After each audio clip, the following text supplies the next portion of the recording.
Mabuhay Manila, Aishadel here and welcome to our comparison episode. And we have two devices in our hand. It's the Redmi Note 9 versus the Realme 6i. Now before we get started, we would like to say that these two phones have a good price to performance ratio and are the first two devices under 10,000 pesos to reach over 200,000 points in Antutu as we know so far, and that is a good score for its price. Now the debate is on, we will tell which of these phones will get your money's worth.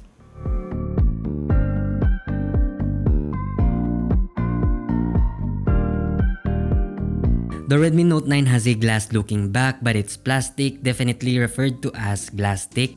It is silky and smooth, although fingerprint smudges will be apparent. On the other hand, the Realme 6i has a plastic back with matted smooth texture and it is not a fingerprint magnet. If you're a type of person who loves symmetry, you will find Redmi Note 9 pleasing as it has a bit of symmetrical design, where Realme 6i has a vertically aligned camera module. And if you're the type of person who wants more than just a plain, equal design and rather have a smooth and matte finish, then go for the Realme 6i. Personally, I love symmetry designs and I find Redmi Note 9 more attractive because of its unique style.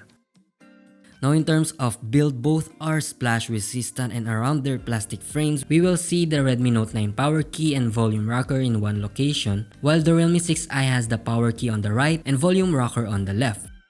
The SIM tray of both phones is in the same placement and it is consists of dual nano SIMs and expandable storage slot. Underneath, both have a USB Type-C charging port and they have a 3.5mm jack. However, the Redmi Note 9 Pro has an IR blaster and a second noise cancelling mic on top. On the front is a dewdrop notch compared to a single punch hole cutout. Again, the designs here are very subjective. The overall looks of both phones are quite impressive as well. They actually have almost the same screen sizes, but the Redmi Note 9 looks wider while Realme 6i looks taller, and it is because of their respective screen ratios. And speaking of the screen, they both have 6.5-inch IPS LCD panels. The display of Redmi Note 9 appears warmer and sharper. Meanwhile, Realme 6i screens appears brighter but in cooler tone temperature. The Redmi Note 9 has a better protection Gorilla Glass 5 on the front, while the Realme 6i only has a Gorilla Glass 3. Resolution is the main debate here. 720p in the Realme 6i versus 1080p resolution in Redmi Note 9. Now this I know is a sort of drawback in some users. We can speculate that the higher the number, the better. But we will talk about technicalities again. And before we end this video, we will tell you why they have respective quality in terms of resolution. So moving on. Let's compare first their cameras. They have both the same camera setup. Both have 48 megapixel with f1.8 aperture on the main lens, 8 megapixel ultra wide, 2 megapixel macro and 2 megapixel depth sensor. On the front, we got a 13 megapixel on the Redmi Note 9 and 16 megapixel on the Realme 6i. Now seeing the main camera images, both are subjective in different scenarios. Realme 6i appears sharper in some images, but in harsh lighting, it struggles a bit, while Redmi Note 9 produces softer image but with a decent exposure. Shooting at night with just a single light source, both have the same quality and exposure. Turning on night mode, we can see that the Redmi Note 9 is a bit sharper and cleaner. But switching to the Pro mode and dialing at 100 ISO and 1.3 second shutter speed, both did great at capturing low light scenes, and the only difference is their white balance, which you can easily adjust. Going ultra-wide, both phones introduce color fringing when shooting at a higher contrast. It's easy to fix, but Redmi Note 9 introduces fringing more often than Realme 6i. Switching to macro mode, Redmi Note 9 can easily shoot on closer subjects thanks to the built-in autofocus system, while Realme 6i is still catching up, but it's difficult to nail the focus as it only has a fixed focus at 4 cm apart. Capturing with portrait mode, both did well on generating background blur. However, Redmi Note 9 produces a shallower depth of field, but in return, the edge separation accuracy is not as good as the Realme 6i. Switching to the front-facing camera, the Realme 6i camera appears wider compared to Redmi Note 9. The skin tone colors are very distinct and it appears that the Redmi Note 9 has a more realistic skin tone, but we can't deny the fact na mas na-enhance yung mukha ko sa Realme 6i, but the edge separation is more accurate in Redmi Note 9 in some cases. Shooting on video mode, both phones can shoot 1080p 30fps. The Redmi Note 9 gets a stabilization but the video appears to be cropped in. There are some features on the Redmi Note 9 that are worth mentioning, like the cinematic bar overlay, video pro mode, and more. Overall, in terms of camera quality, Realme 6i produces sharper images at daylight, and in terms of camera features, Redmi Note 9 has more versatility. Let's move on to the performance of both devices. These two are powered with MediaTek processor, Helio G85 on the Redmi Note 9 versus Helio G80 from the Realme 6i. They have both 4GB of RAM and 128GB of internal storage. We could say that the Redmi Note 9 is more powerful because it has a higher model number, but then it doesn't really matter. What matters is the speed of the cores and GPUs. They both have 2 core speeds of 2GHz and 6 lower cores at 1.8GHz. So what's the difference between their respective processor? Well, the speed of the GPU. Helio G80 has a 950MHz GPU clock speed, while the Helio G85 is 50MHz higher. Naisip namin wala namang masyadong pinagkaiba, it's just 50MHz higher, but we could consider another factor, and that's the OS. They both run on Android 10.0 with Realme UI on Realme 6i and MIUI 11 skin on Redmi Note 9. Now for me, Realme UI has a fluid and seamless animation. It has a cleaner and lighter feel, while the Redmi Note 9 skin feels heavier, but it has cool animation as well as clean notification panel layout. And there is no debate on the skin as it can be subjective, but the internal process of skins or OS is one of the main factors. So we will first benchmark these two devices, then we're running a speed test.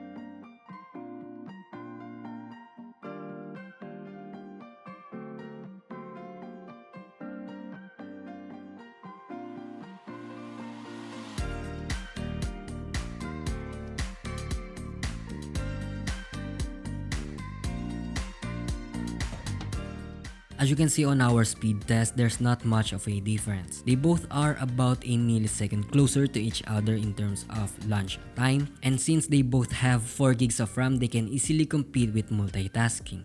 Now in terms of gaming, if some of you haven't watched our gaming review on both of these devices yet, we have a link on the description box below. Go ahead and check it out. And this is what we have. We tried 3 games, Asphalt 9, Battlegrounds, and Honkai Impact 3. These are graphic demanding games and there's a performance gap between the two phones that we will show you later on.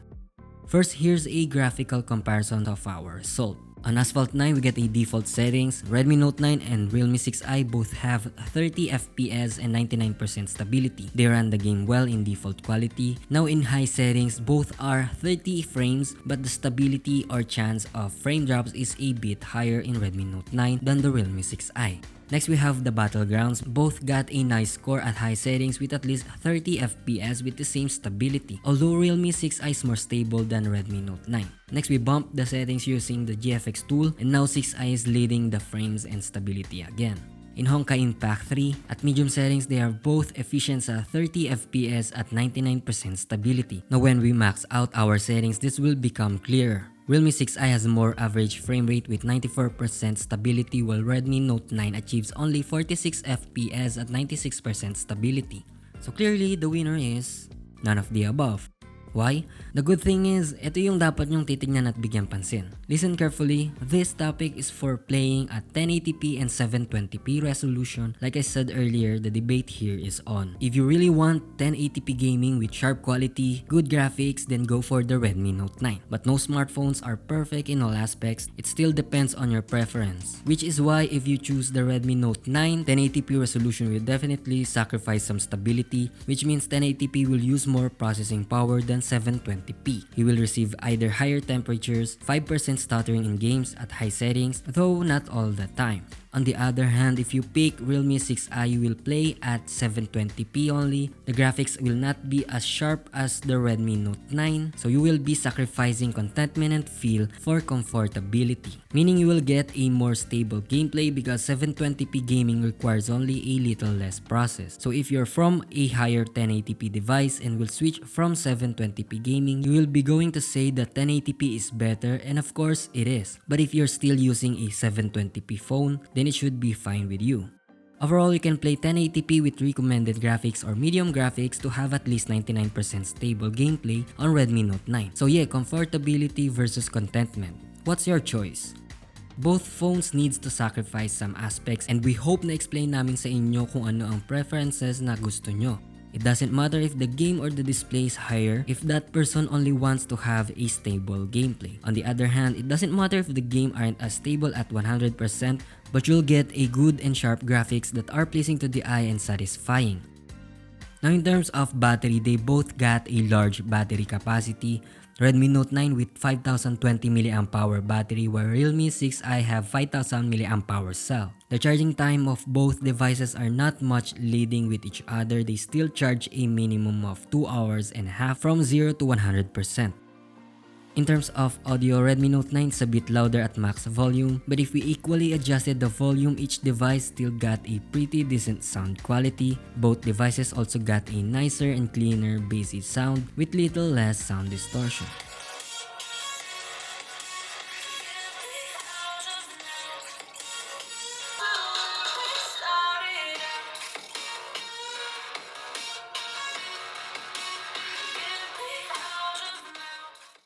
Overall, both phones did pretty well on handling high graphic demanding games. So kahit anong piliin nyo sa dalawa at their price range, we can say that all phones are capable.